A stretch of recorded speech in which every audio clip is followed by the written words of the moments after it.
Anong gupit natin ngayon sa parang basket fade? Basket? Anong gusto mo dito? Yung iiksian natin? Then yung tamang bawas lang.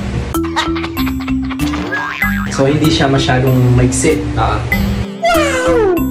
Yung sakto lang, yung maayos mo pa rin yung buhok mo. Huwag mong subukan. Masisira ang buhay mo. So bale, ano lang natin. Anong gusto mo? Yung naka-crop to or naka-fringe lang? Mas maganda kasi yung naka-fringe lang kasi lipat lumalaban tayo na mas bagay yung naka-fringe na lang. Tapos anong gusto mo dito sa tabi? I-fade natin. Oo, bagay naman siya. Anong gusto mo sa fade natin? High or mid fade? Or Pag high ba yung ano? diskarte ko na. Sige.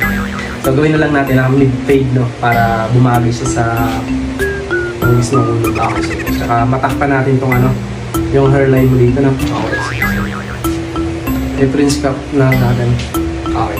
Para saan tong gupit mo? Pang ano lang, pang daily lang din. Pang daily? Pang ano ko na, yung default na gupit.